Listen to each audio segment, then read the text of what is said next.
اعوذ باللہ من الشیطان الرجیم بسم اللہ الرحمن الرحیم۔ عزیزان من، آج نومبر 1968 کی 17 تاریخ ہے اور درس کا آغاز سورہ بقرہ کی 83ویں آیت سے ہوتا ہے 2/83۔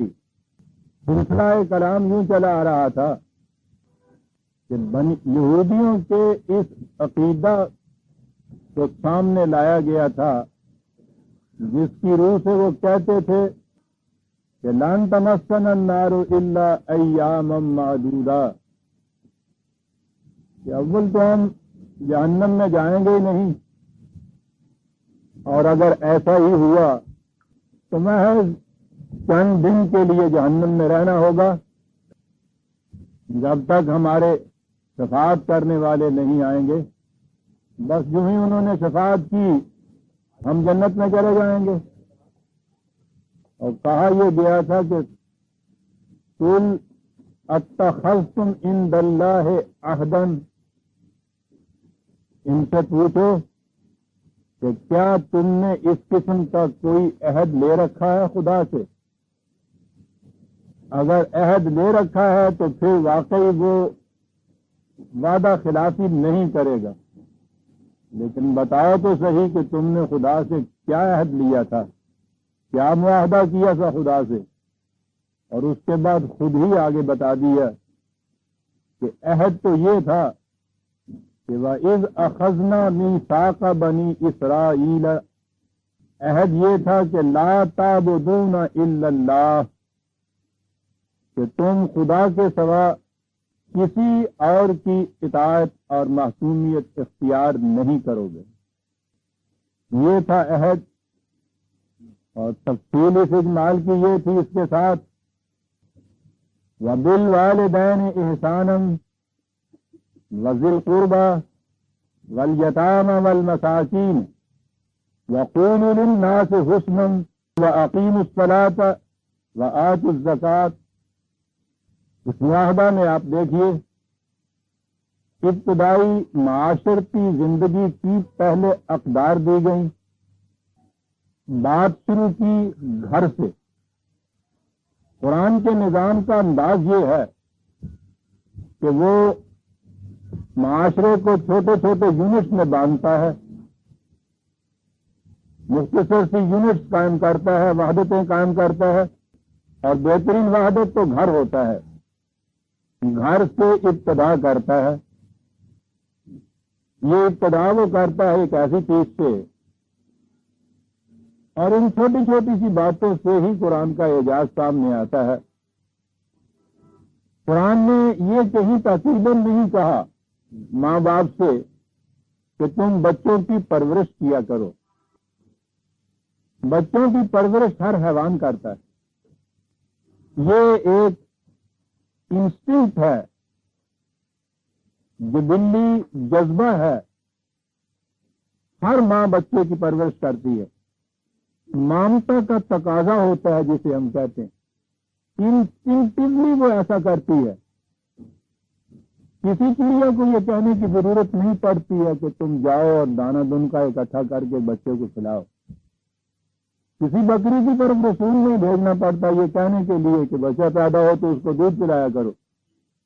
وہ تو انتظام ایسا کر رکھا ہے فطرت نے کہ اس کے بغیر چارہ نہیں ہوتا، اور یہی وہ مامتا ہوتی ہے انسانی ماں کے سینے میں کہ جس کے لیے وہ خود سعود سے تکلیفیں برداشت کرتی ہے، بچے کی پرورش اور آسائش کا فکر کرتی ہے۔ اس کے لیے ضرورت نہیں تھی کہ تاکید کی جائے، لیکن آگے بڑھ کے آپ دیکھیے کوئی حیوان ایسا نہیں ہے کہ جب وہ ماں باپ کی پرورش کے دائرے سے باہر چلا جائے تو پھر کبھی وہ پہچان بھی سکے کہ میرے ماں اور باپ کون تھے۔ یہ چیز حیوانی جذبے کی نہیں ہے۔ بیل بچڑا ہے، بچہ ہے، ماں باپ کا محتاج، بچڑا بڑا ہوا اس کو احساس بھی نہیں. اور جوان ہوا وہ ماں اس کی گائے بوڑھی ہو چکی ہو, بھوکی مر رہی ہو, اس کو اس کا احساس ہی نہیں ہوتا, اس کو اس کا علم ہی نہیں ہوتا کہ یہ میری ماں تھی. یہاں آ کے یہ جذبہ حیوانی نہ رہا.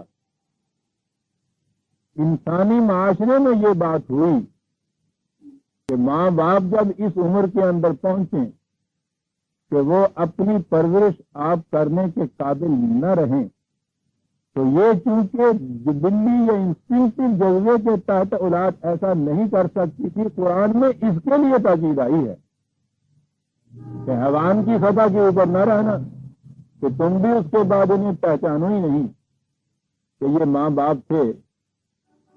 اب ان ماں باپ کے لیے جو کچھ قرآن نے کہا ہے, ہر جگہ یہ لفظ احسانہ آیا ہے. کیا اعجاز ہے قرآن کا. اور لفظوں کے غلط معانی یا معانی کے بدل جانے سے جو چیز آتی ہے اس میں یہ ایک مثال بڑی عمدہ ہے. احسان کا لفظ آپ کو تو معلوم ہے ہمارے ہاں کن معنوں میں استعمال ہوتا ہے. یوں ہی آپ نے کسی کی مدد کی اور اسے کیا آپ نے زیر بار احسان, یعنی اصطلاح ہے ہمارے ہاں کی زیر بار احسان, احسان کے بوجھ کے نیچے, یہ ہے نا لفظی ترجمہ اس کا اصطلاح کا. زیر بار احسان کبھی ہم سوچتے بھی نہیں ہے کہتے وقت کہ ہم کیا کہہ رہے ہیں. احسان کے بوجھ کے نیچے دبا ہوا ہے. اب ہر جائز و ناجائز جاؤ اور بے جا معاملے کے اندر یہ احسان کرنے والا اس سے یہ توقع رکھتا ہے کہ وہ اس کی ہر بات کو مانے, اور جو ہی کسی بات میں اس نے اپنی مرضی سے کچھ فیصلہ کرنا چاہا, ان کی نہیں مانی, دہائی مل جاتی ہے معاشرے میں. احسان فراموش, موسم کش, طوطا چشم, کیفیت ان کی دیکھی. کل یہ بھیک مانگتا ہوا ہمارے پاس آیا تھا, روتا ہوا گڑ گڑاتا ہوا, اس وقت یہ کیفیت تھی ان کی. ایسے وقت میں ان کے ساتھ ہم نے احسان کیا, اور آج یہ آنکھیں دکھا رہا ہے, کہتا ہے کہ نہیں صاحب ووٹ تو میں اسی کو دوں گا جسے میں سمجھتا ہوں کہ ووٹ کے قابل ہے. جی ہاں ٹھیک ہے بھائی, ماتھے پہ آنکھیں رکھ لیجیے. یہ دوسرا بھی کہتا میاں زمانہ ہی ایسا آ گیا ہے, کوئی کسی کے احسان کو جانتا پہچانتا ہے. یعنی آپ نے جو آپ کو جو ضرورت کے وقت میں اس محتاجی کے زمانے میں کچھ انہوں نے مدد کی, تو اب ہمیشہ کے لیے آپ ان کے غلام بے نام بن گئے. ہر بات ان کی مانتے چلے جائیے کیونکہ آپ ان کے زیر بار احسان ہیں. اور احسان کا بدلہ احسان یہ آپ کے یہاں مشہور ہے. اب احسان کا بدلہ آپ احسان کس طرح اس پہ کریں, اسی صورت میں ہو سکتا ہے نا کہ وہ اسی صورت میں کہیں محتاج ہو, تکلیف میں پھنسے, مصیبت میں آئے, پھر وہ آپ کے پاس آئے گا آتا ہوا, پھر آپ اس کے اوپر وہ احسان کریں, احسان کا بدلہ چکایا جائے. تو اب ساری عمر آپ کی دعا یہ ہونی چاہیے کہ یا اللہ اسے بھی اسی طرح سے محتاج کر تاکہ یہ بھی میرے پاس گر گڑائے, احسان کا بدلہ تو چکا سکوں کسی طرح سے. اور سمجھ اس کے لیے میرے قرآن کی حال کے جان اللہ لسان, چل بھائی ٹھیکرا بولا اور سمجھ لیا. آپ غور کیجئے کہ معاشرے میں اگر کیفیت یہ ہو کہ کسی ضرورت مند کی کسی وقت آپ نے مدد کی اور وہ آپ کا ہمیشہ کے لیے محکوم ہو گیا, محتاج سے ایک وقت میں محکوم ہو گیا ابدی طور پر اب, اور اس سے اب زیر بار احسانیت سے آپ چھوٹ نہیں سکتے تا وقت کہ وہ اسی قسم کی مصیبت میں نہ پھنسے, اور پھر آپ اسی قسم کا اس پہ احسان کریں تو یوں بدلہ چھوٹ سکتا ہے. ذرا تصور میں لائیے ایسے معاشرے کو. تصور میں کیا لانا ہے, ہمارا اپنا معاشرہ ایسا ہے.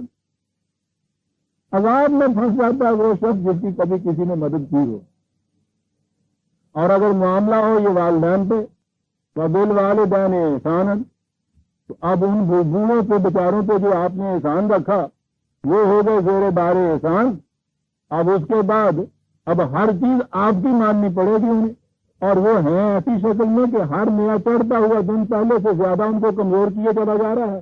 ان کو تو ہر روز آپ کے احسان کی ضرورت ہے, اور وہ تو آپ کو احسان کا بدلہ چکا نہیں سکتے. تو کہا یہ کہ صاحب انہوں نے جو تم پر بچپن میں احسان کیا تھا اب یہ اس کا بدلہ چکایا جا رہا ہے. ایک لفظ احسان کے غلط مفہوم نے آپ دیکھتے ہیں کہاں سے کہاں یہ بات پہنچا دی. حالانکہ یہ چیز پہلے بھی آ چکی ہے، میں کئی دفعہ عرض کر چکا ہوں. یہ تو مادہ اس کا حسن ہے، اور سین اور میم، اور اس کے بنیادی معنی ہوتے ہیں توازن کا برقرار رکھ دینا، پروپورشن کا صحیح کر دینا. اور حسن تو نام ہی صحیح پروپورشن کا ہوتا ہے. ذرا سی کہیں پروپورشن بگڑی ہوئی ہو، حسین سے حسین تر چہرے میں ذرا سی آنکھ کی سیاہی انچ کا سواں حصہ بھی اگر اپنے اس صحیح مقام سے ذرا ادھر ادھر ہٹ گیا ہو، آپ دیکھتے ہیں کہ کس طرح سے سارا حسن جو ہے اس کا حلیہ بگڑ جاتا ہے. احسان کے معنی ہوتے ہیں حسن کو برقرار کر دینا، کسی کے بگڑے ہوئے توازن کو درست کر دینا.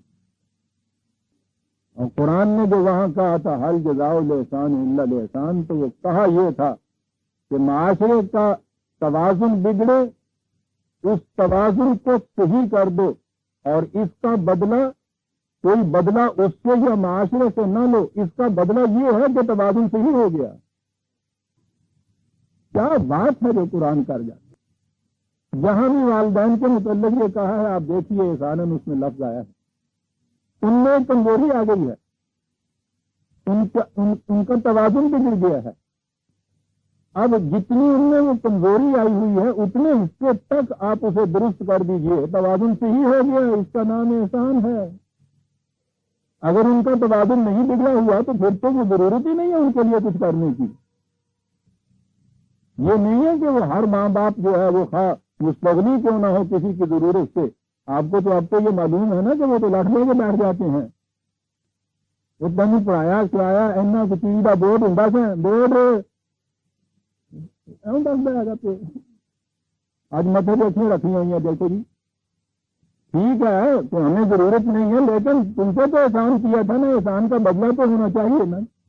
ٹھیک ہے جی، احسان کا بدلہ ہونا چاہیے. ایک طرف یہ کیفیت ہوتی ہے، دوسری طرف ان کی یہ کیفیت ہوتی ہے.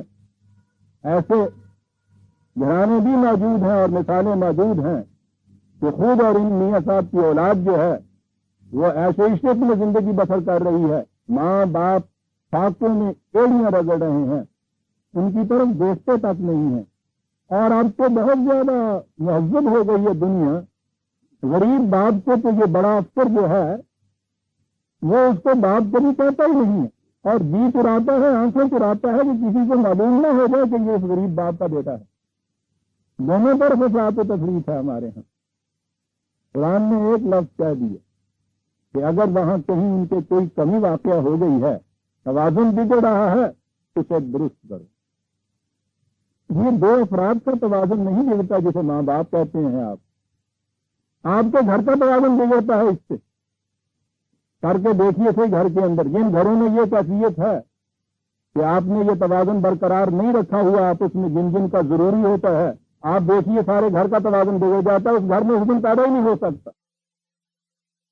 صحیح توازن وہاں رکھیے، بچوں کا، میاں بیوی کا، ماں باپ کا، اور پھر اسے دیکھیے کہ سارا گھر کیسا حسین نظر آتا ہے. آپ قرآن نے جہاں کہا ہے بالوالدین احسانا، اور یہی وہ چیز ہے کہ جو میں کئی دفعہ دوہرا چکا ہوں، یہ جو ہمارے ہاں چیز ہے ماں باپ کی اطاعت فرض ہے، یہ کہیں نہیں یہ چیز آئی.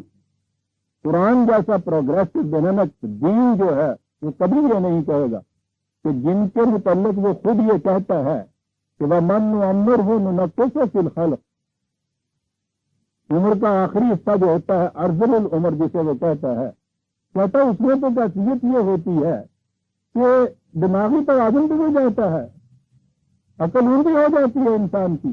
اور دوسری جگہ ہے کہ وہاں کیفیت یہ ہوتی ہے کہ جو کچھ پہلے آتا جاتا ہے وہ بھی بھول جاتا ہے اس عمر میں پہنچ کے.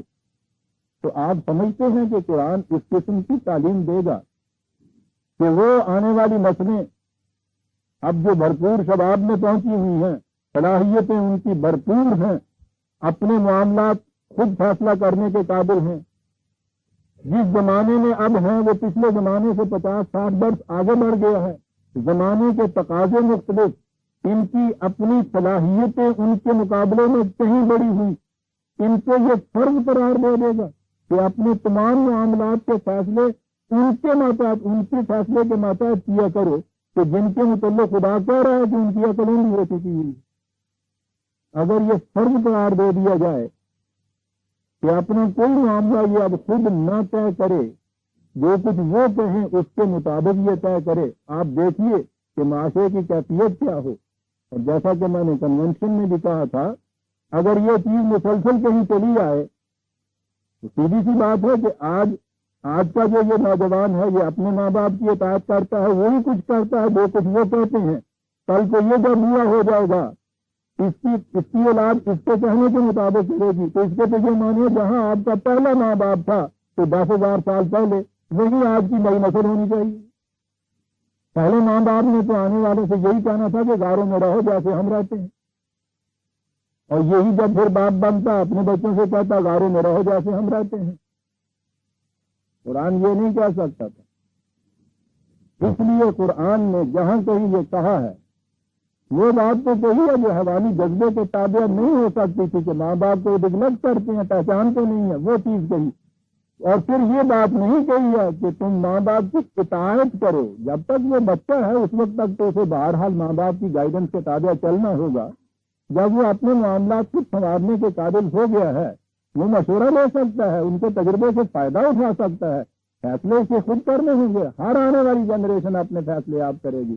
وَبِالْوَالِدَيْنِ احساناً، آپ دیکھتے ہیں کہ مذہب کی دنیا میں جو چیز مسلمات کے لیے آتی ہے قرآن اس کے خلاف کتنا انقلابی پیغام دیتا ہے۔ دنیا کے ہر مذہب میں یہ مسلمہ ہے ماں باپ کی اطاعت فرض۔ آپ کے یہاں بھی جب یہ دین مذہب بن گیا ہے تو ماں باپ کی اطاعت فرض ہے، ایک چیز چلی آ رہی ہے آپ کے ہر شخص یہ کہتا ہے، کبھی کھڑے ہو کے سوچتا ہی نہیں فرض ہے۔ لیکن قرآن تو ہمارے آپ کے مسلمات کی پرواہ نہیں کرتا، وہ تو حقائق سے بات کرتا ہے۔ وہ کہتا ہے بالوالدین احسانا، اور اگر ان کی اطاعت فرض ہوتی تو جس کی اطاعت فرض ہے اس کے لیے یہ کہنا کہ احسان کرو اس کے اوپر، ان کے ساتھ اتنے سے کرو، مانا کیا ہے؟ وہ تو ایک حکم دے کے منوا لیں گے، وہ کہیں گے کہ تنخواہ جو ہے وہ لا کے میرے ہاتھ میں دیا کرو، ماں باپ کی اطاعت ہوئی فرض، تو پھر اس تاکید کی کیا ضرورت تھی کہ ان کے ساتھ احسان کرو؟ تو وہ تو اپنے حکم کو منوائیں گے خدا کے اس فیصلے کی روح سے، اگر وہ صحیح ہے کہ ان کی اطاعت فرض ہے، پھر اس کی ضرورت کیا تھی؟ وَبِالْوَالِدَيْنِ احسانا، اس یونٹ کے اندر سب سے پہلے وہ لائے جو سب سے قریب تر ہے، والے ذی القربیٰ، اور پھر جو ذرا اس سے ہٹ کے قریب ہے۔ آپ دیکھتے ہیں کہ یہ یونٹ ہے، اس میں کوئی تعصب کی بات نہیں، کوئی عصبیت نہیں ہے کہ قرآن اپنوں کے ساتھ یہ کچھ کرانا چاہتا ہے، وہ ابتدا کرتا ہے یہاں سے۔ دیکھیے کس طرح سٹیپ بائی سٹیپ، قدم بہ قدم آگے بڑھ رہا ہے۔ پہلی چیز والدین کی ہے، پھر اس کے بعد اور استطاعت ہے ان سے ذرا اور آگے ہٹ کے جو قریبی ہیں آپ کے، ان سے۔ یہ تو ہو گیا جن کے ساتھ آپ کا تعلق ہے، رشتے کا تعلق ہے، قریب یہ دیوار کی کیا، معاشرے میں تو انسانیت میں تبدیل کیا۔ والیتاما، اب یہاں وہ یہ نہیں رہا کہ اپنے یہاں کے جو یتیم ہیں ان کے ساتھ یہ کرو۔ اور جیسا آپ کو معلوم ہے یتیم کے معنی تو عربی زبان میں ہر وہ شخص ہے جو تنہا رہ گیا، ان کے سب سے پہلے وہ بچے ہوتے ہیں جن کے ماں باپ مر گئے ہوں، اس لیے ان کو بھی یتیم کہتے ہیں۔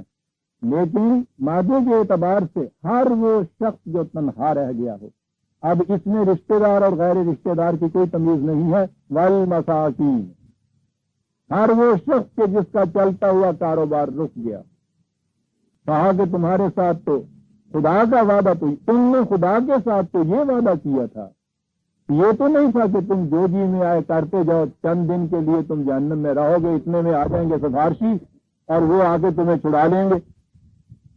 معلوم نہیں وہ بعد میں کیوں آئیں گے، ساتھ کیوں نہیں آئے، تو گڈیوں پر چڑھ گئے سن۔ وَقُولُوا لِلنَّاسِ حُسْنًا، پھر یہ وعدہ لیا تھا۔ اب انسانیت آ رہی، آپ دیکھتے ہیں کس طرح سے یوں بڑھ رہا ہے قرآن۔ اب الناس آ رہا ہے اس کے اندر، پوری انسانیت اس کے اندر آ گئی ہے۔ پولی کے معنی یہی نہیں ہے کہ بات ان سے کرو حسنکارانہ انداز سے، بات کرنے کی صرف یہ نہیں ہوتی، یہ جو لفظ ہے قالا بھی بڑے وسیع المانی چیز ہے یہ عربی زبان کے اندر۔ ہر معاملہ جو کرو کسی کے ساتھ حسنکارانہ انداز سے یہ چیزیں کرو۔ انسانیت کے ساتھ اب یہ معاملے آ گئے ہیں۔ نظام قائم کرو، وہی اقیم الصلاۃ و آتوا الزکوٰۃ، وہی دو بنیادی چیزیں جو ہیں دین کی، اقامت الصلاۃ اور ایتاء زکوٰۃ۔ ایسا معاشرہ جس میں افراد معاشرہ قرآن کے قوانین کے پیچھے پیچھے چلتے جائیں اور مقصود اس سے ہو نو انسانی کو سامان نشو و نما دیں۔ کہا تم سے یہ وعدہ لیا گیا تھا، تم نے یہ اقرار کیا تھا خدا سے، اب یہ اقرار تم پورا کرو، اس کے بعد دیکھو کیسے جنت میں جاتے۔ ثم تولیتم الا قلیلا منکم وانتم معرضون، اقرار کرنے کے بعد تم میں سے بجز استثناء چند کے سب پھر گئے اس سے، کسی کو یاد ہی نہیں تم میں سے رہا کہ یہ وعدہ کیا تھا تم نے خدا سے۔ یاد رہا تو یہ رہا کہ خدا نے کہا تھا ہم تمہیں جنت میں بھیج دیں گے، یہ بات تو یاد رہی۔ یہ یاد رہا کہ وہ شفیع المذنبین آئیں گے، شفاعت کر کے تمہیں جنت میں پہنچا دیں گے، یہ تو تمہیں یاد رہا۔ یہ یاد نہیں رہا کہ اقرار ہم نے یہ کیا تھا۔ قرآن ہے عزیزاً، پہلے تو کہا ہے ثم تولیتم الا قلیلا منکم، پھر گئے وانتم معرضون۔ یہ عجیب چیز ہے، پہلے تو ایسا نظر آتا ہے یہ پہلا جو کہا ہے کہ ثم تولیتم کہ کسی زمانے میں تم نے یہ بات کہی پھر گئے، کہاں پھر تمہاری ذہنیت ہی یہ ہو گئی۔ دیکھو جو لوٹا کے دو لفظ ہیں، تم تو ہی ایسے، تم ہو ہی ایسے گئے پھر وانتم معرضون، تم پھر ہو ہی ایسے گئے، ذہنیت ہی ایسی ہو گئی۔ بڑی عجیب چیز قرآن نے کہی ہے کہ ابتدان تو کسی زمانے میں کوئی ایک گروہ کوئی ایک چیز کرتا ہے، ہٹتا ہے راستے سے، اور جب وہ بعد میں آ کے متوارث چلی آتی ہے وہ رسم وہ روش، تو کچھ عرصے کے بعد پھر جو آنے والی نسلیں ہیں وہ خود بخود ویسی ہی ہو جاتی ہیں۔ وانتم معرضون، کیا انداز ہے قرآن کا۔ تولیتم کوئی ہنگامی چیز ہے، ہسٹری میں کسی ٹائم اسپیس کے اندر ہے وہ چیز، کسی خاص وقت میں خاص گروہ نے ایسا کچھ کیا، لیکن پھر وہ جو چیز متوارث آگے چلی ہے، ٹریڈیشنلی آگے آپ آئے ہیں، وہ سلف صالحین کے کارنامے تمہارے بن گئے، تو اس کے بعد آنے والی نسلیں معرضون خود بخود ہی وہ ایسی ہو گئی کہ انہوں نے اپنے اصلی قول سے اپنے معاہدے سے اعراض برتا تھے، تم ہو ہی ایسے گئے سر۔ وَإِذَا أَخَذْنَا مِيثَاقَكُمْ لَا تَسْفِكُونَ دِمَاءَكُمْ وَلَا تُخْرِجُونَ أَنفُسَكُمْ مِنْ دِيَارِكُمْ، پھر یہ وعدہ تم نے لیا تھا۔ ایک ایک ٹھیک بنا رہا ہے قرآن ان کے وعدے کی، جاتے کہو وعدہ یہ لیا تھا کہ یاد رکھو باہمی خوریزیاں مت کرو، اپنے لوگوں کو ان کے گھروں سے نہ نکالو۔ دیکھتے کتنی اہم چیز ہے، آگے چل کے یہ بات آتی ہے اس کی اہمیت۔ ثم اقررتم، تم نے اقرار کیا، وانتم تشہدون، تمہارے ہاں چونکہ یہ چیز لکھی ہوئی چلی آ رہی ہے تمہاری کتابوں میں، تم آج بھی اس کی شہادت دیتے ہو کہ جی ایسی بات ہوئی تھی، یہ تھا معاہدہ۔ اب دیکھیے آگے عزیزان من، آیت ہمارے سامنے ہے 2/50 سورہ بقرہ کی آیت 85 85 اس لیے دہرایا ہے کہ یہ ایک عظیم آیت ہے ہمارے سامنے۔ بات تو بنی اسرائیل کی چلی آ رہی ہے، لیکن دین اور مذہب کا بنیادی فرق اس میں آ جاتا ہے ہمارے سامنے۔ ثم انتم هؤلاء تقتلون انفسکم وتخرجون فریقا منکم من دیارہم تظاہرون علیہم بالاثم والعدوان، کہا معاہدہ تو تم نے وہ کیا تھا، عہد تو تم نے وہ لیا تھا، اور تمہاری کیفیت یہ ہے کہ باہمی خوریزیاں بھی کرتے ہو اور پھر اپنے ہی لوگوں کو ان کے گھروں سے نکالتے ہو۔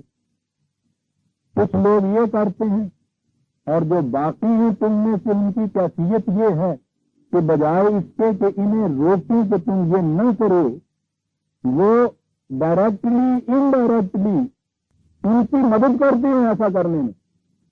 مدد کرنے میں 2 لفظ قرآن نے کہا ہے، بالاثم والعدوان، عجیب چیز ہے۔ مدد کرنے کا طریقہ اسم کے معنی ہوتا ہے تھکا دینا یا تھک جانا، کمزور ہو جانا، سست ہو جانا، افسردہ ہو جانا۔ عدوان ہوتا ہے سرکشی اختیار کر دینا، آگے بڑھ جانا۔ سوال یہ آتا ہے کہ یہ 2 چیزیں قرآن نے کیوں کہی ہیں؟ یہ مدد کرنے والے کس طرح سے مدد کرتے تھے؟ یہ ایک طبقہ ان کے یہاں کمزور ہو جاتا تھا، دوسرا طبقہ بالادست ہو جاتا تھا. غلط معاشرے میں ہوتا ہی ہے، دو طبقے ہوتے ہیں. تو کہتا ہے مدد اس انداز سے تم کرتے تھے کہ جو کمزور ہو جاتا تھا اس کو کمزور تر کرتے جاتے تھے، اور جو صاحب قوت اقتدار ہوتا تھا ان کا اقتدار اور قوت بڑھاتے چلے جاتے تھے. وہ ڈائریکٹلی یہ کچھ کرتے تھے اور تم یہ کچھ کرتے تھے اپنے معاشرے کے اندر. اور اس طرح سے کیفیت تمہاری یہ تھی کہ اپنوں کو ہی ان کے گھروں سے نکالتے جاتے تھے. بات وہ آگے آتی ہے، وَإِن يَأْتُوكُمْ أُسَارَىٰ فَفَادُوهُمْ. پھر کیفیت تمہاری یہ تھی کہ جنہیں تم اس طرح سے لاوارث بے نوا بنا کر گھروں سے نکال دیتے تھے، ان کا کوئی یار و مددگار نہیں رہتا تھا، تو دشمن ان کو اچک کے لے جاتے تھے، ان کو پکڑ کے لے جاتے تھے. جب انہیں وہ پکڑ کے لے جاتے تھے تو پھر تم بیٹھتے تھے یہ کہنے کے لیے کہ صاحب قیدیوں کو قید سے چھڑانا بڑا نیک کام ہے، یہ پن کی بات، نیکی کی بات. پھر تم آپس میں چندہ کرتے تھے، چندہ کر کے ان کا یرغمال کے پیسے ان کو دے کے دشمنوں کو فدیہ ان کا دے کے ان کو چھڑا کے لائے، اور پھر بہت خوش ہوتے تھے کہ ہم نے بڑا نیکی کا کام کیا. وَهُوَ مُحَرَّمٌ عَلَيْكُمْ إِخْرَاجُهُمْ. اور یہ نہیں سمجھتے تھے کہ ان کا گھروں سے نکالنا ابتدائی چیز تھی، وہی حرام تھا تمہارے اوپر. ادھر سے یہ کچھ کرتے چلے جاتے تھے اور پھر اس کے بعد بیٹھ کے آپس میں خیرات کے پیسے اکٹھے کر کے چندہ اکٹھا کر کے ان کا وہاں فدیہ دے کے ان کو چھڑا کے لا کے پھر بڑے مطمئن ہوتے تھے، بڑا ہم نے کار خیر کیا، نیکی کا کام کیا، خوش ہو کے آ رہے ہیں گھر کے اندر. ایک لفظ ہے اس میں، یہ نہیں سوچتے تھے کہ وہ جو ابتدان تم نے جو کیا ہے جس کی وجہ سے یہ ایسے ہو گئے ہوئے تھے وہ بجائے خیش تمہارے اوپر حرام تھا ایسا کرنا. بات میں ابھی سمجھاتا ہوں کہ بنی اسرائیل کی داستان بیان نہیں ہو رہی، پوری دنیا کی ایک روش بیان ہو رہی ہے، دین اور مذہب کا فرق بیان ہو رہا ہے. بات کیا ہوئی؟ مذہب کی دنیا میں خیرات سب سے بڑا نیکی کا کام سمجھا جاتا ہے، مسلمہ ہے مذہب کی دنیا کی. کبھی آپ نے سوچا بھی کہ خیرات کی ضرورت کیوں پڑتی ہے؟ خیرات کے معنی یہ ہیں کہ نظام معاشرہ ایسا ہے کہ اس میں کچھ لوگ مفلس ہیں، محتاج ہیں، غریب ہیں، کچھ لوگ ایسے ہیں جن کے پاس ان کی ضروریات سے زائد ہے، افراد ہیں ان کے پاس. یہ طبقہ ہے یہ خیرات دیتا ہے نا انہیں کہ جو مفلس اور محتاج ہیں. یہی صورت ہے نا خیرات کی. معاشرے کے اندر اگر یہ محتاج طبقہ نہ ہو تو اس کی ضرورت نہیں پڑتی. معاشرے میں اگر کسی کے پاس فاضلہ نہ ہو تو وہ دینے والا ہی نہیں ہوتا. انسانی بچے جب پیدا ہوتے ہیں ان میں سے نہ تو کوئی محتاج پیدا ہوتا ہے اور نہ کوئی فاضلہ دولت ساتھ لے کے آتا ہے. خدا کی طرف سے دونوں بچے یکساں آتے ہیں. یہ جو آپ کے یہاں معاشرے میں تقسیم ہوئی تو کچھ محتاج ہو گئے اور کچھ ایسے ہیں جن کے پاس زیادہ ہے، یہ آپ کے معاشرے کی تقسیم ہے. آپ کے معاشرتی نظام نے پہلے یہ صورت پیدا کی کہ کچھ لوگ محتاج کر دیے. یہ جو ہم کہتے ہیں کہ یہ زیادہ امیر ہو گئے، یہ کہیں آسٹریلیا سے روپیہ نہیں لاتے جا کر، یہ آپ ہی کے معاشرے کی جو دولت ہے اس کی تقسیم اس طرح سے کی جاتی ہے کہ کچھ ایسے لوگ ہیں جن کے پاس زیادہ سے زیادہ آتا چلا جائے. یہ کہاں سے آتا جاتا ہے؟ انہیں کے یہاں سے جن کو آپ غریب کرتے چلے جاتے ہیں. اور کہاں سے آتا ہے؟ یہ جن کے پاس زیادہ ہوتا ہے اپنے کام نوٹ بناتا ہے اندر. یہ کہاں سے آتا ہے؟ یہ دولت کی غلط تقسیم ہے. یہ ساری دولت اسی معاشرے کے اندر سے پھیلی ہوئی.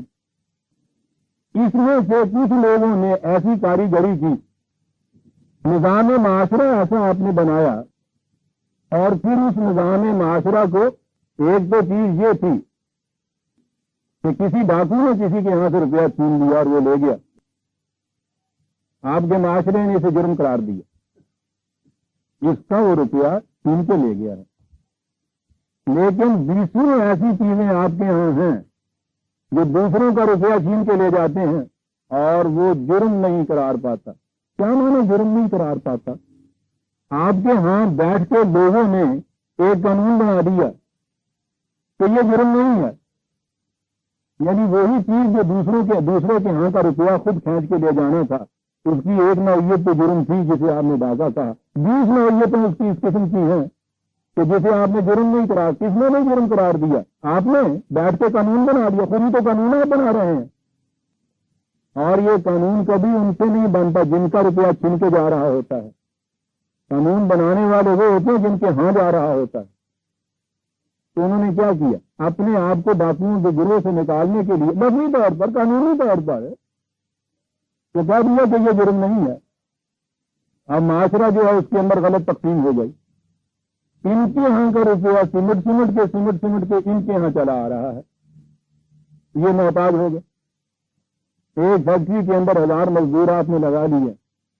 ایک مزدور شام کو اتنی چیز بنا دیتا ہے کہ جس کی قیمت 10 روپے مل جاتی ہے. آپ ازرو قانون، عدل، انصاف 3 روپے سے دیتے ہیں، اس لیے کہ یہ ویجز مقرر کی ہوئی ہیں، آسمان سے مقرر ہوئی تھی. وہ کہتے ہیں کہ صاحب یہ باہمی رضامندی ہے کہ 3 روپے روز کے اوپر مزدور آتا ہے، ہم زبردستی کو نہیں لاتے. پہلے قرآن کہتا ہے ان کو گھروں سے نکال دیتے ہو، پہلے ان کو اس حالت میں پہنچا دیتے ہو کہ ان کے اور ان کے بچوں کے پاس دوپہر کی روٹی نہیں ہوتی. تم 3 کہتے ہو، وہ بیچارہ تو 2 پہ بھی آنے کو تیار ہو. پنجابی کا محاورہ ساڈے آنا ہوں بس پاک دن بگاڑیا رات دیا بھوکیاں نے. بڑی عجیب چیز ہے عزیزاں نے، سار رات دے بھوکے بگاڑ دے ہیں. پہلے تم یہ تصویر معاشرے میں پیدا کر دیتے ہو کہ یہ رات کے بھوکے صبح مارکیٹ میں بیٹھے ہوئے انتظار کر رہے ہیں کہ کوئی آتا ہے مزدوری پہ لے جانے والا، پھر تم اسے 3 روپے آفر کرتے ہو، لپک کے جائے گا. کہتے یہ ہو کہ یہ باہمی رضامندی سے ایسا ہوا ہے. اسے 3 دیتے ہو، اس کی کمائی میں سے 7 روپے لے جاتے. پھر اس کے بعد آپ کے یہاں خیرات ہوتی. سردی آ گئی ہے جی، غریب ہیں، ان کے یہاں کچھ نہیں ہے، کوئی تھوڑا سا بونس کا پیسہ ان کو دے دیجیے جی، گرم کپڑے بنا دیجیے. بیگمات تشریف لاتی ہیں، ایک تقریب ہوتی ہے، وہ بچوں کو کپڑے باندھ رہی ہوتی ہے. یہ اٹھتے ہیں سارے اکٹھے ہو کے ساتھ ان کے لیے سستا غلہ جو ہے اس کی دکان کھولی جا رہی ہے. مل کے اندر روٹی سستے داموں دی جا رہی ہے، دیگیں پک رہی ہیں، نیاز بٹ رہی ہے. ان کے لیے ویلفیئر کے کام ہو رہے ہیں صاحب. یہ کیا ہو رہا ہے؟ پہلے گھروں سے نکال دیتے ہو، قرآن کیا ہے. پھر جب دشمن پکڑ لیتا ہے تو چندے کر کے ان کو چھڑا کے لاتے ہو، کہتے ہو بڑا نیکی کا کام. وَهُوَ مُحَرَّمٌ عَلَيْكُمْ إِخْرَاجُهُمْ. وہ جس حالت میں تم نے ان کو پہنچایا ہے وہی حرام تھی تمہارے اوپر ایسا کرنا. اس حالت میں پہلے ان کو پہنچاتے ہو، پھر اس میں تم ان کے لیے نیکی کا کام کرتے ہو، خیرات کے کام کرتے ہو، پن کے کام کرتے ہو. اور یہ چیز چھوٹے سے معاشرے کی بات نہیں ہے. آج دنیا اونچے سے اونچے معاشرے میں جہاں پہنچی ہے اسے ویلفیئر اسٹیٹ کہا جاتا ہے. اس سے بڑا کنسپشن تصور ابھی تک آیا ہی نہیں ذہن میں انسان کے. ویلفیئر اسٹیٹ، ویلفیئر اسٹیٹ کیا ہوتی ہے؟ وہاں وہ اسٹیٹ جو ہے غریبوں کی، محتاجوں کی، مفلسوں کی، بوڑھوں کی مدد کرتی ہے. ارے بات تو وہی ہے، وہی خیرات کا تصور. چیریٹی کے لیے ویلفیئر لفظ آپ نے سبسٹیٹیوٹ کر لیا، سمجھ لیا کہ بات بدل گئی. وہاں بھی وہی 2 طبقے ہیں. یہ جو طبقہ جسے آپ کہتے ہیں محتاج ہو گیا ہے، میں پھر پوچھتا ہوں یہ قرآن کی الفاظ میں، کیا یہ پیدائش کے وقت یہ 2 بچے جو تھے یہ تقسیم اپنے ماتھے پہ لکھا کے لائے ہوئے تھے کہ یہ محتاج ہے اور یہ امیر ہے؟ کس نے بنایا ہے یہ ان کو؟ کس نے تقسیم کی ہے ان کی؟ تمہارے معاشرے کے نظام میں یہ تقسیم کی ہے. کہتا پہلے یہ معاشرے میں تقسیم کر لیتے ہیں، کہ دولت سمٹ کے چند افراد کے ہاں آتی چلی جائے اور یہ پورا طبقہ جو ہے مفلس اور محتاج ہوتا چلا جائے. پھر ان مفلس انہیں جنہیں خود مفلس اور محتاج بنایا کیسے؟ ان کا روپیہ اپنی جیب میں لے آئے. یہاں سے پھر آگے بڑھے. مذہب نے کہا کہ ہم بتاتے ہیں کیا کرنا. یہ جتنا چھین کے لے آئے ہو نا، اس میں سے 2.5% دے دیا کرو. پہلے ان سے یہ لے آیا کرو، پھر اس کے بعد اس میں سے 2.5% ان کو دے دیا کرو.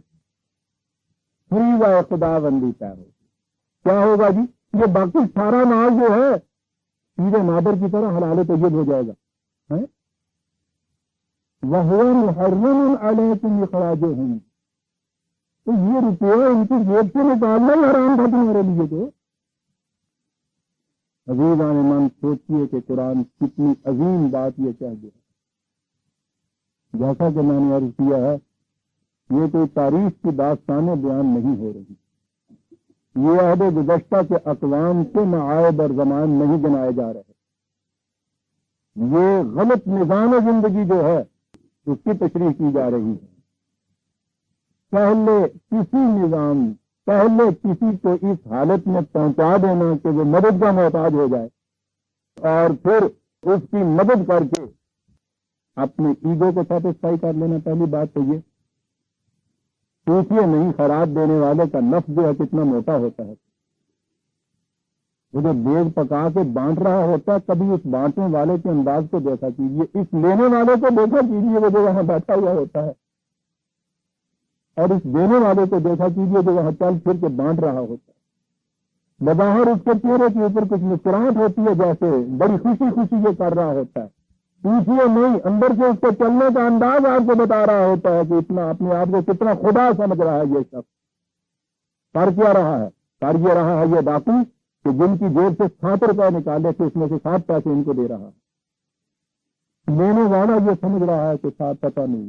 ان داتا اللہ اکبر، پروردگار ہے یہ رزق دے رہا ہے. مانگنے والا جب آپ سے مانگتا ہے تو پوچھئے نہیں کہ اس سے اپنے آپ کو کیا کہہ کے مانگتا. پھر سوچ لیجیے گا کہ خدا کے یہاں سے یہ دونوں بچے یکساں چیز لے کے آئے تھے. یہ جو اس پوزیشن میں پہنچا ہوا اس وقت تمہارے لیے روٹی کا محتاج ہے، تمہارے اپنے نظام کا بنایا ہوا. یہ جو تمہارے پاس اتنا کچھ جمع ہو گیا ہوا ہے تمہارے اس نظام کی وجہ سے ہو گیا ہوا ہے. خدا نے تمہارے ساتھ ایک بچے کے ساتھ تو ٹوٹلی یا باندھ کے زیور کی یا بیچ نہیں بھیج دی. وَهُوَ مُحَرَّمٌ عَلَيْكُمْ إِخْرَاجُهُمْ. انہیں اس حالت میں پہنچانا جو تھا وہ ہے سب سے بڑا جرم. اس جرم کو تمہاری نگاہ نہیں. چند پیسے خراج کے چند پیسے زکات کے نکالنے کے بعد تم کہہ رہے ہو کہ صاحب ہم نے بہت بڑا کارنامہ کیا. یعنی وہ جرم جو تھا محرم علیکم اخراجہم، اس کا کفارہ ادا کیا تم نے. کفارہ اس طرح سے ادا ہو جاتا ہے. مذہب کی دنیا یہ کرتی، مذہب کی دنیا کو نظام سے واسطہ نہیں ہوتا. مذہب کی دنیا انفرادی نیکیوں کو دیتی. معاشرے کا نظام کس قسم کا ہے؟ یہ دنیا داری کا قصہ ہے. یہ حکومت کا کام ہے، مملکت کا کام ہے. مذہب کا کام کیا ہے؟ لوگوں کو خیرات پیش کرنا، نیکیوں کی تلقین کر، غریبوں کی مدد کیا کرو، بھوکوں کو کھانا کھلایا کرو، قبیلے لگا دیا کرو، دیگیں پکا دیا کرو. مذہب ہمیشہ یہ کہتا چلا جاتا. آپ دیکھتے ہیں مذہب کی تلقین ہمیشہ خیرات کی ہوتی ہے. مذہب اپنا واسطہ ہی رکھتا ہے اس نظام سے جس کے اندر انسانیت محتاج ہوتی چلی جاتی ہے. دین خیرات کی تلقین کرنے کے لیے نہیں آتا. دین وہ نظام متشکل کرتا ہے جس میں کوئی فرد دوسرے کی خیرات کا محتاج ہی نہیں ہوتا. وہ انہیں پہلے گھروں سے نکالتا ہی نہیں ہے جن کو چھڑانے کے لیے پھر تم خیرات کے پیسے جمع کرتے ہو. مگر ان نیکیوں کا ثواب جو ہے وہ ایک بینک کی کتاب میں جو کریڈٹ اور ڈیبٹ ہوتی ہے نا اس میں جمع کرتا چلا جاتا ہے. اس خیرات کا اتنا ثواب، اس خیرات کا اتنا ثواب.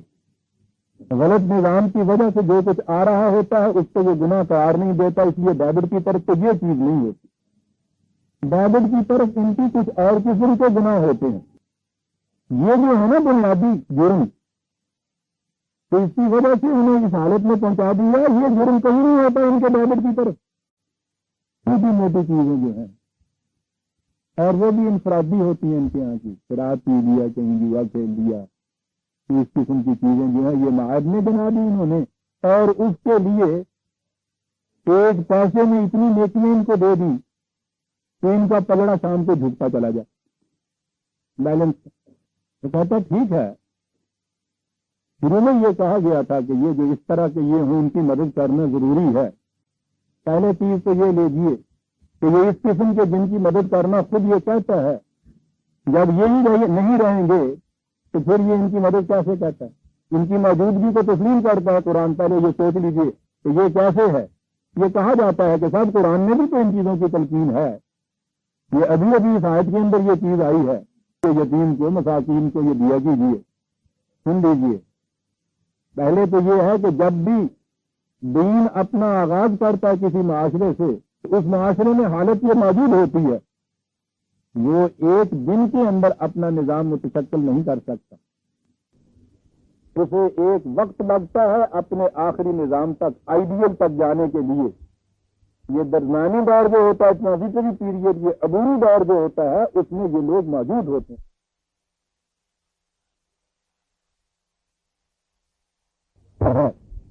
کہ جن کے پاس زیادہ ہے ان سے کم ہوتا چلا جائے, جن کے پاس نہیں ہے ان کے پاس آتا چلا جائے. اس عبوری دور میں وہ یہ کرتا ہے اور آہستہ آہستہ نظام کو بدلتا چلا جاتا ہے. جس وقت وہ نظام کو بدل دیتا ہے اس وقت یہ دو کلاسز باقی نہیں رہتی, طبقات کی تقسیم ہی نہیں ہوتی اس معاشرے کے اندر. اور یا اپنے معاشرے سے باہر جو باقی دنیا ہوتی ہے اس میں تو ابھی یہی چیز ہوتی ہے. وہ اپنی اس امداد کو اپنے معاشرے کے افراد تک ہی محدود نہیں رکھتا. کوشش تو اس کی یہی ہوتی ہے کہ اپنے معاشرے سے باہر بھی یہ نظام جو ہے اس کو متشکل کرے, لیکن یہ تو ممکن نہیں ہوتا, یا کم از کم سہل نہیں ہوتا. یہ اپنے معاشرے سے باہر جو لوگ اس قسم کے ہیں یہ ان کی بھی مدد کرتا ہے, لیکن دین کا معاشرہ وہ ہوتا ہے جس میں طبقات کی یہ تقسیم باقی ہی نہیں رہتی. اس میں سوال ہی یہ نہیں پیدا ہوتا کہ کوئی محتاج ہے اور کوئی توانگر ہے. توانگر جو ہے وہ محتاج کی مدد کرتا ہے. اس معاشرے کے اندر نظام ایسا ہوتا ہے, دولت کی تقسیم ایسی ہوتی ہے کہ اس میں نہ کوئی مفلس اور محتاج ہوتا ہے, نہ کوئی اتنا توانگر ہوتا ہے کہ اس کے پاس ضروریات سے اتنا زیادہ بچا ہوا ہو. یا سلونہ کا ماذا ينفقون کو لباس میں پوچھتے ہیں کہ اس آئیڈیل نظام کے اندر جن کے پاس زائد ہے انہیں کتنا دوسروں کو دے دینا ہوگا. کہا کہ جتنا ان کی ضرورت سے فارغ ہے سب دوسروں کے لیے دے دینا ہوگا. طبقات آپ دیکھتے ہیں کس طرح سے مٹ کے لیول ہو جاتا ہے پانی. مذہب کی دنیا میں یہ دو چیزیں ہیں. مذہب کی دنیا میں جب ان سے یہ کہا جائے کہ بھائی یہ کچھ جو تم کرتے ہو یہ کیوں کرتے ہو, تو کہا یہ جاتا ہے کہ ٹھیک ہے جی, لیکن اب سوچیے نا کہ ان سارے ضابطۂ اخلاق کے اوپر کون عمل کر سکتا ہے. جتنا کسی سے کچھ ہو سکے کر لینا چاہیے. یہ بھی مسلمہ ہے آپ کے یہاں, جتنا کسی سے ہو سکے کر لینا چاہیے. بالآخر اس کا بھی تو حکم ہے نا قرآن کے اندر, خیرات دیا کرو, محتاجوں کی مدد کیا کرو. یہ اتنا تو ہے. یہ وہ جو چیز ہے کہ جتنا زائد تمہارے پاس ہے وہ سارا دے دیا کرو تاکہ تقسیم یہ ختم ہو جائے. تو بھائی دیکھو نا جنہ کوئی کر سکے گل تو ہے بس یہ دیکھنا چاہیے ہے کہ یہ کنہ کو کر سکتا ہے. بظاہر یہ نظر آتی ہے بات تو بات ٹھیک ہے, دونوں قسم کی یہ چیزیں موجود ہیں. اتنا کر لینا چاہیے. نظام کو بدلنے کی بات نہیں ہے. غلط نظام کے اندر یہ جتنا کر سکتا ہے کر لینا چاہیے. سنیے عزیزان من قرآن کیا کہتا ہے. مذہب میں تو یہ ہے نا کہ یہ جتنا کچھ کر رہا ہے اس کا تو اس کو بہرحال ثواب مل جاتا ہے. یہ تو کچھ کیا نا اس نے, نیکی کے پلڑے میں کچھ آ گئی نا بات اس کے. یہ ڈیبٹ کریڈٹ والی بات ہوتی چلی جا رہی ہے نا. یہ کانسیپٹ مذہب کا ہے. سنیے قرآن باقی آیت کیا ہے جو میں نے کہا تھا کہ عظیم چیز ہے. افتؤمنون ببعض الکتاب وتکفرون ببعض, کیا تم نے یہ حصے بکھرے کر دیے ہیں ضابطے خداوندی کے کہ ان میں سے کچھ حصے کے اوپر تو ایمان لو اور کچھ حصہ جو ہے اس کو انکار کر دو. مذہب کی دنیا تو یہی کہتی ہے نا کہ جتنا کر سکو. دین یہ نہیں کہتا عزیزان من نظام یا باطل ہے یا نظام حق کا ہے. ان دونوں کے اندر نہ مفاہمت ہو سکتی ہے نہ کمپرومائز ہو سکتا ہے نہ جس میں پیبند لگ سکتا ہے. اب خود اس چیز میں کافتن نظام جو تم نے آج کرنا پورے کا پورا وہ نظام آج ہوگا. کہا ہے کہ کیا تم کتاب کے ایک حصے پر ایمان رکھتے ہو. کتاب کے معنی ضابطۂ زندگی اور ایک حصے سے تم انکار کرتے ہو. مذہب کہتا ہے کہ ہاں ایسا کرنے سے جتنے حصے کے اوپر تم عمل کر رہے ہو ایمان رکھ رہے ہو اتنے کا تو تمہیں مل جائے گا نا ثواب جو ہے. اور ہو سکتا ہے کہ وہ ثواب جو ہے زیادہ تم کما لو. ٹھیک ہے سنیے اس کا نتیجہ. پھر سن لیجئے کہ قرآن نے اس کو تسلیم کیا کہ ایک حصے کے اوپر ایمان رکھ کے اس کے مطابق تو عمل کیا جاتا ہے. اس کا تو کچھ ملنا چاہیے. سنیے فَمَا جَزَاءُ مَن يَفْعَلُ ذَلِكَ مِنكُمْ تم میں سے جو بھی ایسا کرے گا اس کا نتیجہ اس کے سوا کچھ نہیں ہوگا. یہ دیکھیں کنسٹرکشن جو ہے اس کے سوا کوئی نتیجہ نہیں ہوگا ایسی روش کا. کیا نتیجہ؟ ہم تو یہ کہتے ہیں نا کہ اس کا نتیجہ یہ ہوگا کہ ایک پلڑے میں اس کے یہ نیکیاں ہوں گی دوسرے پلڑے کے اندر وہ خرابیاں کچھ ہوں گی. اس کا نتیجہ اس کے سوا کچھ نہیں ہوگا الا خزي في الحیات الدنیا. اس دنیا کی زندگی کے اندر ذلت اور خواری و یوم القیامت یردون الی اشد العذاب اور قیامت کے دن اس سے بھی زیادہ سخت عذاب کی طرف کھینچے ہوئے چلے جاؤ گے. کوئی کریڈٹ نہیں مل رہا اس حصے کا جس کے اوپر ایمان لایا ہوا ہے. مل نہیں سکتا. انسان کی زندگی ایک ناقابل تقسیم وحدت ہے. یہ انڈیویزبل ہول ہے. یہ ہو ہی نہیں سکتا کہ آپ اس بازو کو اس حصے سے کاٹ دیں تو یہ بازو بھی زندہ رہے. ہو ہی نہیں سکتا کہ ایک اندر کے ٹکڑے کو جگر کو نکال کے آپ الگ رکھیں تو جسم بھی زندہ رہے اور جگر بھی زندہ رہے یا ان میں سے ایک مرے دوسرے کا نقصان کچھ نہ ہو. وہ تو میں مثال دیا کرتا ہوں عزیزان من. نظام تو ایک ڈاکٹر کے نسخے کے مشابہ ہوتا ہے. اس میں 5-7 دوائیاں لکھی ہوئی ہوتی. کبھی ایسا کر کے تم آپ نے دیکھا ہے کہ وہ جو 2 دوائیوں کا نسخہ اس میں سے 3-4 دوائیاں سستی جو ہوں وہ لے لو اور اس کے بعد باقی جو اس میں 6 نشان لگائے ہیں اس میں ڈال لو پانی. 6 ڈوز تو ہو گئے. اب اس کے بعد پینے کے بعد کہو کہ صاحب کم از کم 33% تو فائدہ ہوگا ہی نا. میں نے 9 میں سے 3 دوائیاں تو لے لی تھی. یہ 33% فائدہ ہوگا یا شام کو یہ بخار نمونیا میں بدل گیا ہوگا. یہ جو 3 دوائیاں آپ نے پی ہیں یہ اور نقصان کر گئی. اس نے تو اس کے اندر یہ چیز رکھی تھی کہ اس میں یہ کرنا ہے اس کا اینٹیڈیٹ یہ ہونا ہے یہ یوں کرے گی یہ یوں کرے گی. آپ سمجھتے ہیں کہ اس نے کاغذ قلم لیا اور یوں ہی الگ تک 5-7-9-10 لکھ دی تاکہ سمجھا جاؤں بہت بڑا ڈاکٹر ہوں. یہ بات نہیں ہے. دوائیاں ہی نہیں برادران عزیز. اس میں تو اس کے اندر جو وزن لکھا ہوا ہوتا ہے اس میں بھی اگر آپ ڈراپس کی کمی بیشی کر دیں پھر بھی وہ نقصان دے جائے گی. خزي في الحیات الدنیا و یوم القیامت یردون علی اشد العذاب. جو اس وقت کا امیڈیٹ مرض ہے اس کے اندر پتہ نہیں کیا کر دے اور معلوم نہیں کہ فیوچر میں تمہارے جسم کے اوپر کیا اثر پیدا کر دے. جو آرسنک کے اس میں 10 قطرے لکھے ہوئے ہیں ڈال دیجئے نا اس میں 50 کیونکہ سستا لبا سی. اور جو اس کے بعد اس میں باقی لکھے ہوئے ہیں ان کو کر دیجئے امٹ اور پی لیجئے جا کے اسے. پھر روز اندھے انورے بعد نظام کلی ہوتا ہے عزیزان من. یا وہ ہوتا ہے یا نہیں ہوتا. مذہب جزوی ہوتا ہے. اس کے کسی حصے کے اوپر بھی آپ عمل کر سکتے ہیں. صبح کے وقت اٹھے آپ نے نہایت اطمینان سے آپ نے منہ ہاتھ دھویا غسل کیا. مندر والے نے مندر میں مسجد والے نے مسجد میں گرجا والے نے گرجا میں کسی نے گھنٹی بجائی کسی نے ہند گائی کسی نے کرت پڑھی یوں میں اس کے بعد دعا مانگی یہ سارا کچھ یہ سب کچھ کر کے مسلح کیا ٹھپ باہر نکلے. دین مذہب کے اس حصے کے اوپر ہوا عمل. اب باقی حصہ جو ہے تو اسے جھوٹ بولنا فریب دینا نہیں ہے. دنیا داری کا معاملہ ہے زیادہ. تو بھائی یہ متعلق بھی تو لایا ہے کہ کسی نے دھوکھا نہ دیا. سارے قرآن تو کین عمل کیتا نہیں ہے. جنہیں جگہ کو ہوئے کر لینا چاہیے گا. ایک جنہیں جگہ سویرے کر لیا نا اس میں وہ بات تو کئی دفعہ آئی ہے سامنے، لیکن ہے اتنی دلچسپ کہ ہر بات دہرانی چاہتی ہے، دہرانے کو جی چاہتا ہے، اور اس لیے بھی کہ سامعین میں وہ شاید ہیں جن کو دیکھ کے وہ یاد آ جاتا، انہوں نے سنائی ہوئی ہے بات۔ تو دکاندار کسی نال سودا کر آیا، آن کے اپنے منڈے نال گل کی تھی، انہیں کیا پایا جی پوچھتی ہے، پایا جی نہیں کہنا چاہیے، لالا کی گل نہیں آ گئی، شیر کی گل ہے۔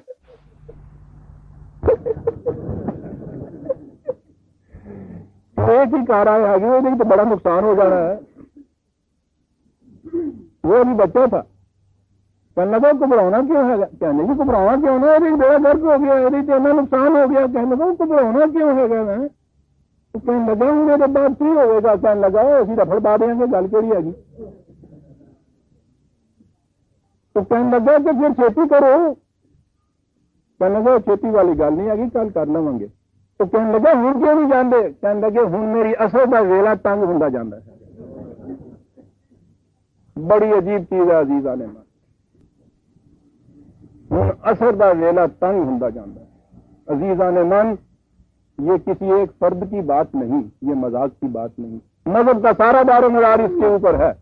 وہ کام تمہارے یہاں کا سودا ہے، وہ دنیا کا کام ہے، اس میں وہ چیز اسی طرح کرنی ہے۔ یہ مذہب کا معاملہ جو ہے یہ خدا کے ساتھ معاملہ ہے۔ اثر بھی نماز اپنے ویلے سر پڑھنی ہے، یہ بھی نہیں پڑھیاں گئی تھے وہ بعد پھر جسے جو ہے نا کچھ کٹھا کر لیا ہے گا، وہ بعد حج کر حج کرنے کے بعد وہ آپ کے یہاں موجود کہ ایسے ہوتا ہے جیسے آج ماں کے پیٹ سے پیدا ہوا، چل بھائی پچھلا جو کچھ سارا سی ہو تو زمزم کے پانی روڑ آیا نا، پاک صاحب۔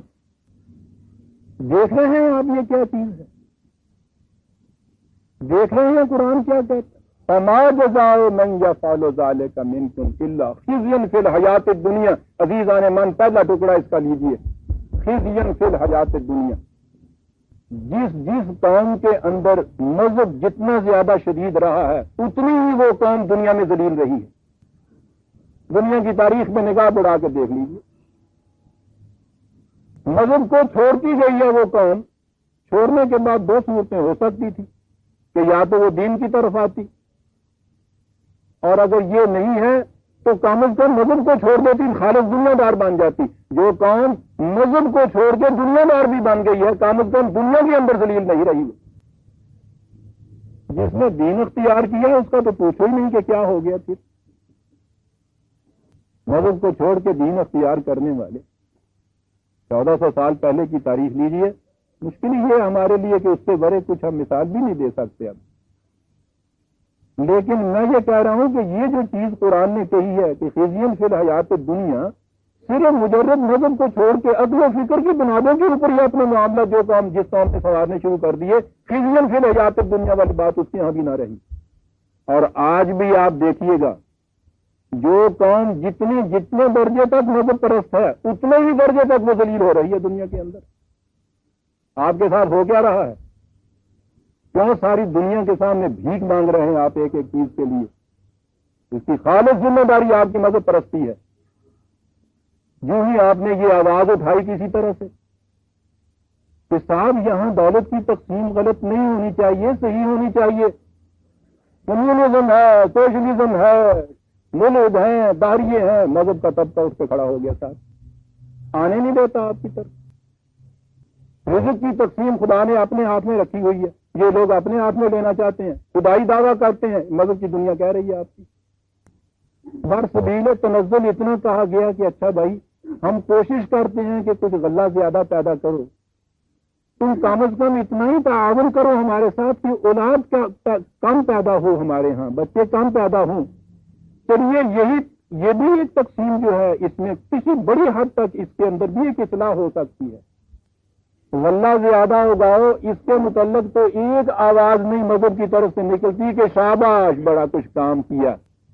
اولاد کم پیدا کرو، اس کے لیے اتنی مہم اس کے خلاف چلی جا رہی ہے جیسے کہ کفر، الحاد، بے دینی کی رو بہ رہی ہے۔ یہاں سڑک کے اوپر اگر بورڈ لگا ہوا ہوتا ہے خاندانی منصوبہ بندی کا تو اسے وہ کھیل پھینکتے ہیں، پھر اس جہاد عظیم کے اوپر نعرہ تکبیر بلند کرتے ہیں۔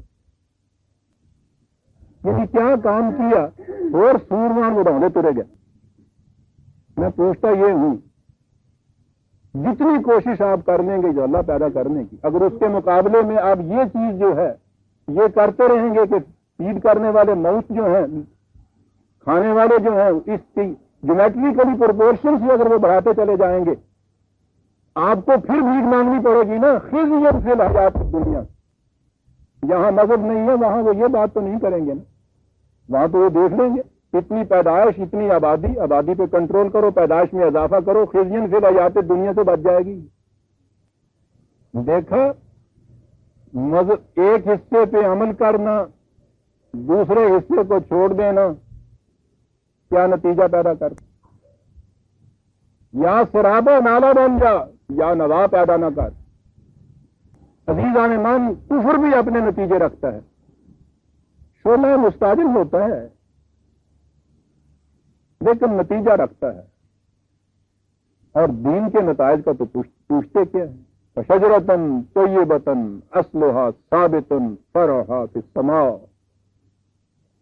وہ شجر طیب کہ جس کی جڑیں پاتال میں ہوتی ہیں، اس کی شاخیں آسمان میں جھولے جھول رہی ہوتی ہیں۔ کفر کے متعلق بھی قرآن نے یہ کہا ہے کہ ٹھیک ہے وہ اپنے نتائج اس دنیا کے اندر دے دیتا ہے، مستعجل ہوتے ہیں، اور قرآن نے کہا ہے وَكُلًّا نُمِدُّ هَؤُلَاءِ وَهَؤُلَاءِ، وہ اگر طبی قوانین کے تابع جدوجہد کچھ کرتا ہے جو ہمارے دوسرے قوانین کو نہیں بھی مانتا، ہم اس کے راستے کے اندر پھاٹک نہیں لگا دیتے کہ ہم تمہاری کھیتی نہیں اگنے دیں گے۔ ہمارا کہنا تھا رب کا معذورا، ہم ان کے راستے میں پھاٹک نہیں لگا دیتے۔ تو فزیکل لاز کے تابع فطرت کی قوتوں کو مسخر کر کے اس کے نتائج لیتے ہیں، ٹھیک ہے، ہم یہ نہیں کبھی کرتے کہ ان کو اس حصے سے روکنے، یہ ہے نا کفر کے نتائج، یہ بھی ہے۔ مذہب دنیا کے اندر کوئی نتیجہ پیدا نہیں کرتا، الا خزی فی الحیات الدنیا ویوم القیامت یردون الی اشد العذاب۔ یہ دونوں چیزیں لازم و ملزوم قرآن نے قرار دے دی۔ خزی فی الحیات الدنیا، جو قوم اس دنیا کی زندگی کے اندر ذلیل اور خوار ہوگی، وہ کہتا ہے کہ اخروی زندگی کے اندر عذاب کے اندر مبتلا ہوگی۔ یہ تو ہماری تقسیم ہے یہاں اور وہاں کی، زندگی کی تو یہ تقسیم ہے ہی نہیں، زندگی تو مسلسل چلتی ہے۔ من کان فی ہذہ اعمی فہو فی الآخرۃ اعمی، وہ کل کے غم و عیش پہ کچھ حق نہیں رکھتا، جو آج جگر سوز و دل افسوس نہیں ہے، وہ کام نہیں لائے کہ ہنگامہ فردا، جس قوم کی تقدیر میں امروز نہیں ہے۔ اور یہ تو امروز و فردا کی بات لمبی ہے، قرآن ہی کی اسی ان حقائق کے سب سے بلند ترین مفسر نبی اکرم صلی اللہ علیہ وسلم کا ارشاد، من استوى یوماؤ فہو مغموم، کتنی عظیم چیز ہے۔ تم تو لمبے مستقبل، حال مستقبل کہتے ہو، حضور فرماتے ہیں جس کے 2 دن یکساں گزر گئے، جس کا آج کل کے مقابلے میں آگے نہیں ہے، سمجھو تباہ ہو گیا۔ اس لیے جو حیات دنیا کے اندر خزین ہے، قیامت کے اندر عذاب کے اندر وہ ہوگا۔ یہ ہے عزیزان من نتیجہ کس چیز کا؟ اس چیز کا یؤمنون ببعض الکتاب ویکفرون ببعض، یہ وہ نہیں ہے جنہوں نے پوری کتاب سے انکار کیا ہوا ہے، وہ تو خالصتاً وہ ہو جائیں گا نا ملحد اور بے دین، جنہیں آپ کافر کہتے ہیں۔ یہ وہ ہے جنہوں نے ایمان رکھا ہوا ہے لیکن ٹکڑے کر دیے ہیں اسے، جب دین کے ٹکڑے ہو جاتے ہیں تو مذہب بن جاتا ہے وہ۔ پھر یہ نہیں ہوتا کہ اس کا ایک حصہ اپنا پرپورشنیٹلی فائدہ آپ کو دے دے اور دوسرا حصہ جو ہے اس کا نقصان ہو، وہ پورے کا پورا خراب ہو جاتا ہے۔ صاحب دودھ میں تو ایک چھینٹ دہی کی پڑی ہوئی ہو، سارا دودھ ضائع ہو جاتا ہے، آپ پرپورشنیٹلی گن رہے ہیں اس میں سے، نکال لیجئے تو اس میں 99% دودھ واپس، کیونکہ 1% آپ نے دہی ڈالی تھی نا اس کے اندر، نہیں ہو سکتا۔ دین کافت، نظام پورا کا پورا آپ کو اس میں آپ کو مستقل کرنا ہوگا، دھوکے میں نہ اپنے آپ کو رکھیے، نتیجہ یہ ہوگا اس کا۔ اور فرمایا آپ نے وَمَا اللَّهُ بِغَافِلٍ عَمَّا تَعْمَلُونَ، جو کچھ تم کرتے ہو خدا اس سے غافل نہیں ہے۔ کہتا ہے یہ کچھ ہوتا کیوں ہے اس قسم کی چیزیں؟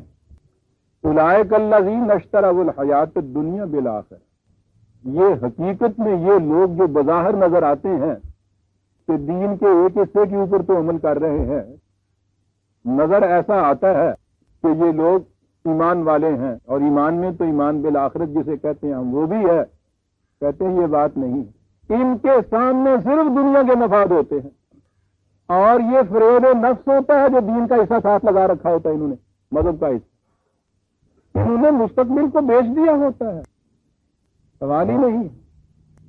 فلا يخفف عنهم العذاب ولا هم ينصرون۔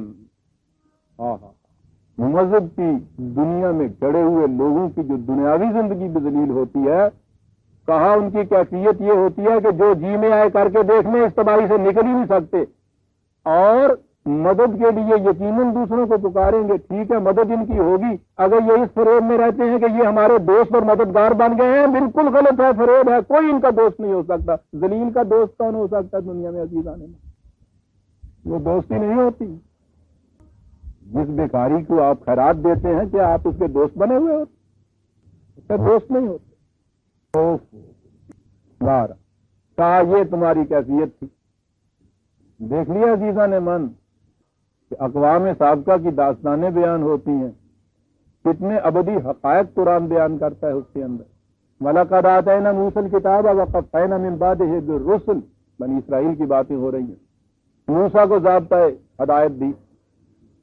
میں ضمن یہ عرض کر دوں، بعض دفعہ یہ کہا جایا کرتا ہے تورات جو ہے اسے عام طور پہ کہا جاتا ہے کتاب موسیٰ، حضرت موسیٰ کی طرف تورات نازل ہوئی، قرآن میں یہ کہیں نہیں ہے، کتاب موسیٰ کا نام نہیں ہے قرآن میں، اسے کتاب موسیٰ ہی کہا گیا ہے، صحف کہا گیا ہے، صحف ابراہیم و موسیٰ، اور بڑی چیز ہے عزیزان میں۔ بائبل جو آپ کے ہاں کی ہے اس کے دو حصے ہیں، new testament and old testament, عہد جدید و عہد عتیق۔ عہد جدید تو حضرت عیسیٰ علیہ السلام سے متعلق جتنی ہیں وہ 4 کتابیں، اور وہ عہد عتیق وہ ہے جس میں حضرت موسیٰ علیہ السلام سے لے کے حضرت عیسیٰ علیہ السلام سے پہلے تک کے تمام انبیاء بنی اسرائیل کے صحیفے اس ایک کتاب کے اندر، یہ جو مجموعہ ہے ان تمام انبیاء کے صحیفوں کا، اسے تورات کہا جاتا ہے۔ کتاب موسیٰ کا نام تورات نہیں ہے۔ میں نے یہ اس لیے کہا کہ آپ احباب کو عام طور پہ تو اس کی دلچسپی نہ ہوگی، بعض احباب کو اگر یہ ہوتی ہے تو یہ کہا کرتے ہیں، یہ عامدی حضرات کی طرف سے ایک چیز کہا کرتے ہیں کہ صاحب نبی آیا کرتے ہیں بغیر کتاب کے، اور اس کے لیے ایک دلیل ان کے پاس ہوتی ہے، قرآن میں یہ ہے کہ انبیاء آیا کرتے تھے، وہ تورات کے مطابق احکام جاری کرتے تھے یا فیصلے دیا کرتے تھے، تو وہ یہ کہتے ہیں کہ دیکھیے انبیاء کا ذکر ہے اور وہ تورات کے مطابق فیصلے دیتے تھے، اور تورات ہے حضرت موسیٰ علیہ السلام کی کتاب، تو گویا ان انبیاء کے پاس اپنی کتابیں نہیں تھیں، کتاب جو تھی حضرت موسیٰ کی اس کے مطابق یہ فیصلے دیتے تھے۔ اس لیے ایسا نبی آ سکتا ہے جو اپنے پہلے کسی نبی کی بڑی کتاب کے مطابق فیصلے دے، اسی طرح سے یہ مرزا صاحب آئے تھے، قرآن کے مطابق فیصلہ دیتے تھے۔ دیکھتے ہیں آپ کتنے الجھاؤ میں ڈالنے والی بات ہے، اور بات اصل میں یہ ہے کہ یہ جنہوں نے ابتداءً ان کے یہاں دعویٰ کیا خدا سے علم پا کر، اور جو پھر اس کی تبلیغ کر رہے ہیں، ان کو اتنا بھی علم نہیں ہے کہ قرآن میں کتاب موسیٰ کو تورات کہیں نہیں کہا گیا، کتاب موسیٰ ہی ہے، صحیفہ موسیٰ ہے، صحف موسیٰ۔ عہد نامہ عتیق میں بھی اس کے متعلق جو ہے وہ بکس آف موزز ہیں 5 جو ان کے یہاں صحیفے ہیں، الگ ان کو یہ کہا گیا، تورات ان کو بھی نہیں کہا گیا۔ تو یاد رکھیے گا قرآن کی روح سے تورات انبیاء بنی اسرائیل کے اوپر جو مختلف کتابوں کا مجموعہ ہے اسے کہا گیا ہے، کتاب موسیٰ کو تورات نہیں کیا گیا۔ تو جو کہا گیا نا انبیاء بنی اسرائیل تورات کے مطابق دیا کرتے تھے احکام، تو اس کے معنی یہ ہیں کہ ہر نبی کا جو اپنا صحیفہ ہوتا تھا، جو کتاب ہوتی تھی، جو شریعت ہوتی تھی، اس کے مطابق وہ احکام دیتے تھے۔ ضمن بات آ گئی موسیٰ کتاب، اور پھر کہا کرتے ہیں کہ صاحب حضرت موسیٰ کو کتاب ملی، دیکھی حضرت ہارون ساتھ آئے بغیر کتاب کے تھے۔ میں نے کہا ہے نا کہ ان لوگوں کا علم وہ ایک طاقت بک ان کے ہاں ہوتی ہے، اس کے اندر ان لوگوں نے، ان کے ہاں کے جو بڑے ہیں انہوں نے چند باتیں لکھ دی ہوتی ہیں، ان کا سارا علم اس طاقت بک کے حفظ یاد کرنے پہ ہوتا ہے۔ اس میں یہ لکھا ہوا ہوتا ہے کہ موسیٰ کو کتاب ملی، ہارون کو نہ ملی۔ مقابلے میں وہ ہوتے ہیں جن کے پاس اتنی سی پاکٹ بک بھی نہیں بیچاروں کے پاس ہوتی، تو وہ سن کے ڈٹم پر جانے میں تو گالتے ٹھیک آ گیا بھائی، ٹھیک ہے بھائی 2 پر آیا گئے سن، ایک نو ملی ہوئی سی کتاب دوسرے نو نال نہیں سی ملی ہوئی ہے نہ قرآن دا انہوں علم نہ قرآن دا انہوں نے قرآن نے بالتخصیص یہ کہا ہے. میں کہتا ہوں قرآن ہے یہ عجیب چیز ہے کہ جو اس قسم کی اعتراض آنے والے ہیں وہ میٹ کیے ہوئے ہیں نہ کہ شاید ضرورت نہ پڑتی. کہا ہوا ہے کہ یاد رکھنا موسیٰ اور ہارون دونوں کو ہم نے کتاب دی تھی الگ الگ. یہ لکھا ہوا قرآن میں وَلَقَدْ آتَيْنَا مُوسَى الْكِتَابَ وَقَفَّيْنَا مِن بَعْدِهِ بِالرُّسُلِ. اس کے بعد پھر اور رسول آتے گئے. وَآتَيْنَا عِيسَى ابْنَ مَرْيَمَ الْبَيِّنَاتِ وَأَيَّدْنَاهُ بِرُوحِ الْقُدُسِ. آخری نبی بنی اسرائیل کا جو تھا اس کا بھی ذکر کر دیا کہ عیسیٰ دیا.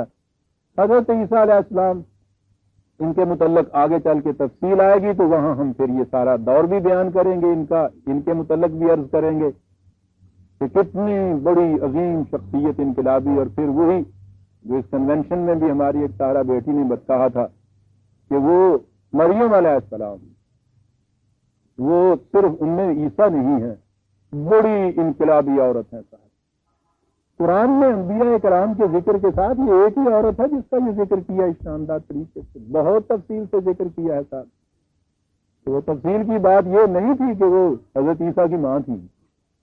ان کا اپنا ایک کردار ہے اپنی شخصیت ہے بڑی عظیم شخصیت حضرت مریم علیہ السلام کی بہت بڑی انقلابی عورت واقع ہونے صاحب. جبھی تو قرآن جگہ دیتا ہے ورنہ قرآن یوں ہی جگہ دیتا ہے.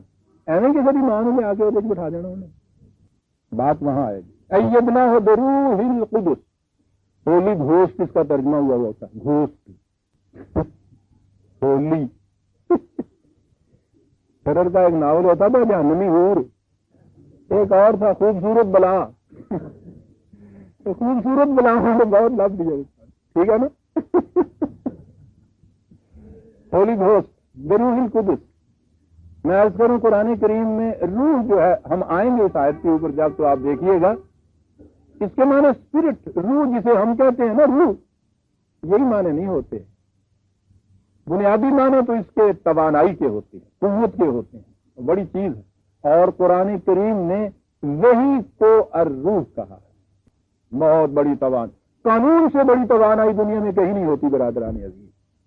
قوت ہوتی قانون میں ہے دیکھتے ہیں وہ قوت قانون کی. یہ جو آپ کے یہاں نیوکلیئر آج کل یہ چیز چل رہی ہے جسے ایٹم کہا جا رہا ہے سوائے اس کے کہ ایک قانون ہے وہ اور اس کی قوت میں آپ کو اندازہ ہے نا کہ ایک ایٹم ایسا بھی ہے کہ وہ کہیں اگر انہوں نے چلا دیا تو یہ پوری کی پوری آپ کی سوائے عرض جو ہے یہ بالکل محو ہو کے رہ جائے گا.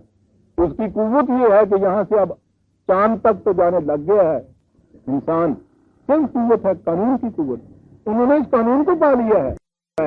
روح وحی کے معنوں میں قرآن میں استعمال یا سالونہ کا عن الروح قل الروح من امر ربی.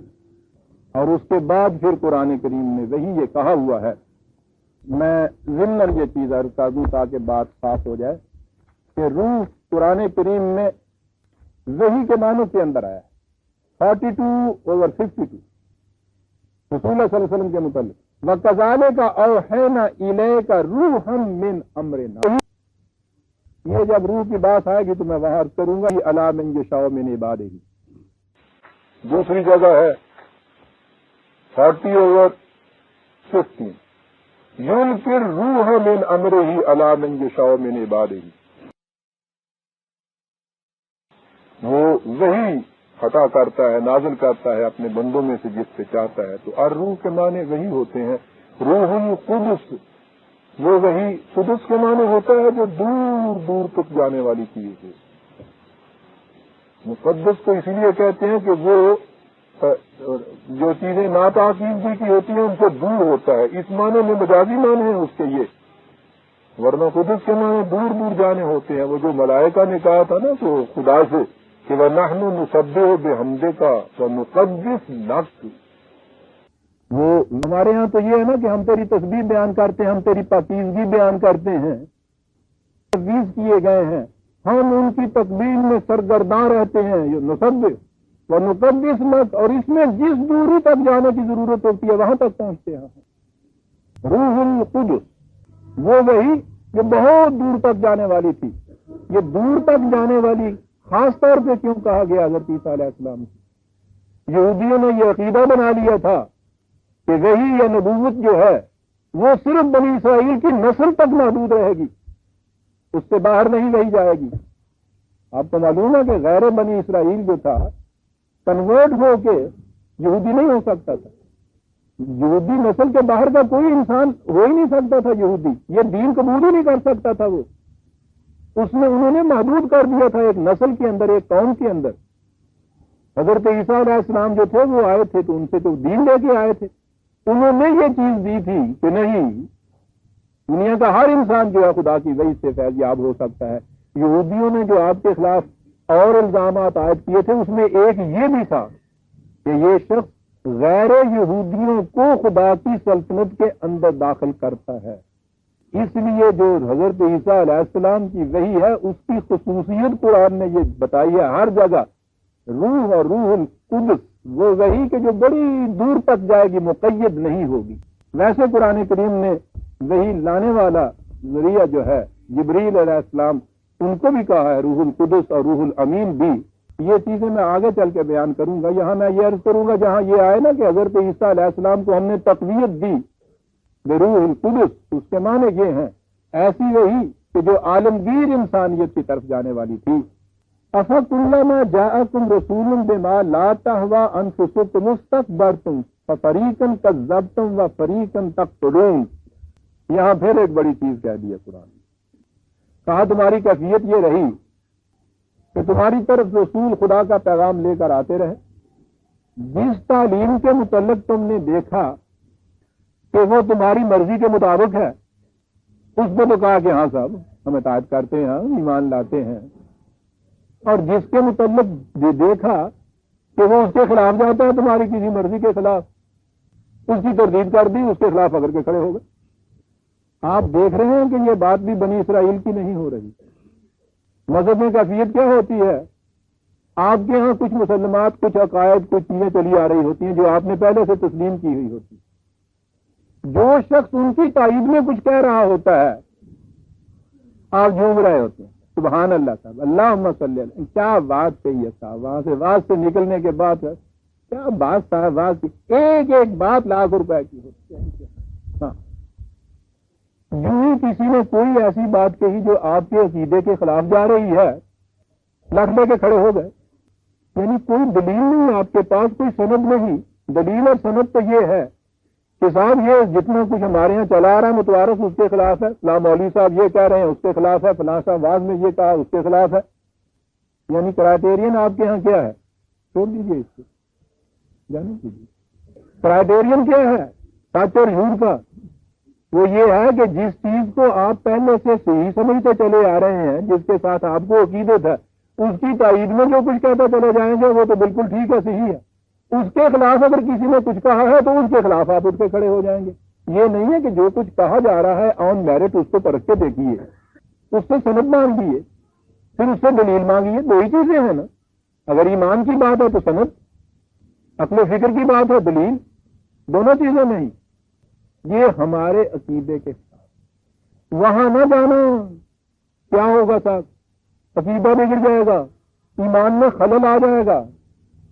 یعنی جو کچھ تم مانتے چلے آ رہے ہو نا پکا کر کے رکھو, اس میں کوئی چیز اور نہ آنے پائے, خلل آ جائے گا. جس کو جی چاہتا تھا پہلے سے اس کی تم نے تائید کی. جو ہی کسی نے کوئی بات ایسی آ کے کہی کہ جو تمہاری منشا, تمہاری مرضی, تمہاری مفاد پرستیوں کے خلاف جاتی ہے, بغیر سند اور دلیل کے اس کے پیچھے لٹ لے کے پڑ گئے. تو یہ تھا جو کچھ تم کرتے چلے آ رہے تھے. عزیزان من, کیا مذہب میں یہی کچھ نہیں ہوتا چلا آ رہا ہے آپ کو؟ جو چیزیں جو چلی آ رہی ہیں ان کے خلاف جو بات کہی جا رہی ہے اس کے متعلق یہ نہیں کہ کھڑے ہو کے سن لو بدعۃ ضلالۃ, ہر نئی بات گمراہی ہے صاحب, سن لو. دلیل یہ ہے کہ صاحب کروڑوں مسلمان مانتے چلے آ رہے ہیں, یہ سارے کے سارے جو تھے یہ سارے بس غلط ہی کہہ رہے ہیں صاحب. اس وقت آپ کے یہاں لاکھوں کی تعداد میں یہ علماء کرام, یہ واعظ, یہ سارے یہ چیزیں مسلمہ کہہ رہے ہیں, بس یہ سب غلط ہی کہہ رہے ہیں. سوال یہ ہے نہیں ہے صاحب کہ وہ غلط کہہ رہا ہے یا یہ صحیح کہہ رہا ہے. سوال تو یہ ہے کہ یہ جو بات کہی جا رہی ہے اس کے متعلق کبھی کھڑے ہو کے سوچ لیجئے. کبھی نہیں تھا. قرآن کہتا ہے یہ ہو جاتا ہے مذہب کے اندر کہ پہلے سے تم چیزوں کے متعلق فیصلے کر لیتے ہو, اور جو چیز اس کے خلاف جاتی ہے اس کو رد کر دیا، لٹ لے کے پڑ گئے، فریقاً کذبتم، کچھ تو یہی تاکہ رہے کہ انہوں نے اس کی تکذیب کر دی، جھوٹا ہے، مردود ہے، مرتد ہے، وفریقاً تقتلون، اور جب اس مذہبی پیشوائیت کے ہاتھ میں پھر قوت آ جائے تو پھر اس کو سولی پہ چڑھا دیے۔ جرم کیا تھا؟ جو کچھ تم مانتے چلے آ رہے تھے، یہ ایک ایسی بات کہتا تھا جو اس کے مطابق نہیں تھی، بات کو نہیں پر تھا، سولی چڑھا دیا اس کو۔ اور جو کہا کہ بھائی سن تو لو خدا کے لیے، قالوا قلوبنا غلف، چل بھائی نہیں بھائی صاحب، غلف کہتے ہیں یا تو اس قسم کا غلاف چڑھا ہوا جیسا انڈے کے اوپر چھلکا ہوتا ہے، باہر کی ہوا تک اندر نہ جاتا، ہمارے دل تو ایسے ہیں، اور یا اس کے لیے ہوتا ہے ایسا بھرا ہوا پیالہ جس میں ایک قطرہ بھی اور ڈالنے کی گنجائش نہ ہو۔ مطلب طریقے سے آپ بات کر کے دیکھیے، دوسرے کی سننے کے لیے تیاری نہیں ہوگی، علم کا زوم اتنا بڑا ہوگا کہ صاحب وہ جانتا کیا ہے، صاحب اسے پتا کیا ہے، یہ صاحب داڑھی منڈے چل، یعنی جتنا علم تھا وہ صبح کے وقت نائی لے جاتے ہیں عمران کی، تو صحیح کہ علم رکھے ہے کتنے ہوں گا یہ بھائی، اس کی کچھ تو سنیے، قلوبنا غلف، ہم سب بتایا گا جو کچھ بھی ہے، کوئی اور چیز 18 علم پڑھ کے یہ سارے فضیلت حاصل کی ہے، باقی کون تھا یہ رہ گیا تھا، قلوبنا غلف، بڑی عجیب چیز قرآن کہہ گیا تھا۔ یہ کیفیت جب ہو جائے کسی قوم کی عزیزان من کہ وہ کسی بات کو سننے کے لیے تیار ہی نہ رہے، وہ کہہ دے کہ ہم علم میں اتنے زیادہ پکے ہو چکے ہیں، اتنے مکمل ہو چکے ہیں کہ اب اس برتن میں ایک اور قطرے ڈالے جانے کی بھی ضرورت نہیں رہی ہے۔ سوچئے کہ وہ قوم یا وہ افراد دنیا میں کبھی بھی صداقتوں کو پا سکتے ہیں؟ قرآن تو یہ بتاتا ہے، اور کس کی مثال دے کے بتاتا ہے، وہ ذات گرامی جس کے متعلق وہ خود کہتا ہے کہ تو اس کے مبین کے اوپر کیا ہوا، علم کی انتہائی بلندیاں جسے کہا جاتا ہے، اس پہ وہ ذات رسالت معاذ صلی اللہ علیہ وسلم فائز المرام ہے، اور اس ہستی کی کیفیت یہ ہے کہ عمر بھر اس کی یہ دعا قرآن میں ہے کہ قل رب زدنی علما، میرے نشو و نما دینے والے میرا علم بڑھاتا چلا جائے۔ کبھی علم کی بھی انتہا ہوتی ہے کہیں؟ میں پوچھتا ہوں انہی سے کہ تم کہو اپنے ایمان سے کہ اس ہستی سے زیادہ وسیع علم بھی کسی اور کو حاصل ہو سکتا تھا؟ وہ ذات گرامی اگر کہہ دیتی قلوبنا غلف تو بہرحال گشتہ سجتا بھی تھا، لیکن یہ تو ذہنیت ہی نہیں ہے، سوال ہی نہیں علم کے متعلق کہ یہ کہہ دیا جائے، حضور دعا کرتے چلے جاتے ہیں قل رب زدنی علم۔ اور آپ نے پتا کہ یہاں رب کیوں کہا گیا؟ میں نے کہا قرآن ہے، ربوبیت کی صفت کیوں آئی ہے؟ صفت ربوبیت وہ ہے کہ کسی شے کو نقطہ آغاز سے اس کے نقطہ تکمیل تک درجہ بدرجہ تدریجن پہنچاتی چلی جائے۔ انسانیت کی تکمیل کے لیے علم کی ضرورت تھی، اور تکمیل انسانیت کا اس زندگی کے اندر تو کبھی دعویٰ نہیں کیا جا سکتا، اس میں تو آگے چل کے تکمیل تک پہنچنا ہے، اس لیے زندگی کے آخری سانس تک آپ کو علم کی ضرورت رہتی ہے۔ اس لیے حضور کی یہ دعا تھی قل رب زدنی علما، تیری ربوبیت کا تقاضا یہ ہے کہ علم بڑھاتا چلا جائے، اسی سے تو نشوونما ہونی ہے انسان کی ذات کی، ان کی صلاحیتوں کی۔ زندگی کے کسی حصے میں یہ کہنا قلوبنا غلف، سمجھ لیجئے کہ مہر لگ گئی اس کے دل کے اوپر، مختوم ہو گئے قلوب، مغلوف ہو گئے۔ اب اس میں کسی کہتا ہے کچھ اور گنجائش ہی نہیں، علم تو ہر آن بڑھتا ہے برادران عزیز۔ قرآن نے تو یہ کہا کہ سنریکم آیاتنا فی الآفاق وفی انفسہم حتی یتبین لہم انہ الحق، کہ ہم اپنی نشانیاں عالم آفاق اور عالم انفس میں دکھاتے چلے جائیں گے تاں کہ یہ بات حقیقت ثابت سامنے آ جائے کہ قرآن نے جو کچھ کہا ہے حق ہے۔ انفس آفاق کی نشانیاں تو ہر آن برادران عزیز، ہر دور میں ہر دن نت نئی سامنے آتی ہیں، علم کہاں جا کے ختم ہو سکتا ہے؟ قالوا قلوبنا غلف نظر کی دنیا میں ہمیشہ ہوتا ہے۔ ان میں سے جتنے بھی یہ اتھارٹی والے ہوتے ہیں، یہ پیشوائیت والے، ان کے پاس جا کے آپ دیکھیے، کبھی ان میں سے کوئی اس انکساری میں یہ نہیں کہے گا کہ نہیں صاحب میں تو ایک طالب علم ہوں، میں تو عمر بھر علم حاصل کروں گا۔ نہیں صاحب، علم کی انتہا پہ پہنچے ہوئے ہیں۔ قرآن کہتا ہے بل لعنہم اللہ بکفرہم، آہا یہ بات نہیں ہے کہ لعنت کر دی قرآن نے. میں نے کہا تھا آپ سے کہ لعنت کا سوال ہی نہیں, ذہن سے یہ بات نکال دیجئے کہ خدا لعنت نے بھیجا. کہتے یہ بات نہیں ہے کہ اس پیالے میں ان کے مزید گنجائش نہیں رہی ہے. انہوں نے جو اس صداقت سے انکار کیا ہے کہ انسان کو عمر بھر طالب علم بڑھانا چاہیے, اس کی وجہ سے وہ علم سے محروم کر دیے گئے ہیں. وہ محروم کر لیا انہوں نے اپنے آپ کو علم سے. علم کی تو انتہا ہی نہیں ہوتی, نہ انسان کا قلب کبھی بھی غلاف کے اندر آ سکتا ہے. قلب کا تو فطری یہ تقاضا ہے کہ وہ انکوزیٹو ہوتا ہے, وہ معلوم کرنا چاہتا ہے. دیکھتے ہیں بچہ جس کا قلب ابھی غلاف میں نہیں ہوتا, وہ جان کھا لیتا ہے آپ کی, اب ابھی یہ کی ہے, اب ابھی یہ کی ہے, اے کیوں ہے, اے کیوں ہے. تقاضا ہے قلب کا. قلب کو ساری عمر یہ رہنا چاہیے. جہاں قلب کی یہ کیفیت مٹی, آپ سمجھ لیجیے لانا ہوں بکفرہم, قلب کو آپ نے محروم کر دیا اس شے سے جس کا تقاضا اس کی فطرت کے اندر موجود تھا. وہ تو ہمیشہ تشنا رہتا ہے, کبھی سیراب نہیں ہوتا. فَقَلِيلًا مَا يُؤْمِنُونَ, کہا کہ جن کی کیفیت یہ ہو جائے کہ وہ کہیں کہ اب اس میں ایک قطرہ اور آ ہی نہیں سکتا, ہمیں کچھ معلوم کرنے کی ضرورت ہی نہیں ہے, ہم کھڑے ہو کے سوچنا ہی نہیں چاہتے, تو وہ کیا ایمان لائیں گے. ایمان کے لیے قرآن نے کہا ہے کہ ہم اس کے سینے کو کشادہ کر دیا کرتے ہیں. یشرح قلب صدر للاسلام, سینے کی کشاد عزیزان مان بڑی چیز ہے, وسط ظرف بڑی چیز ہے.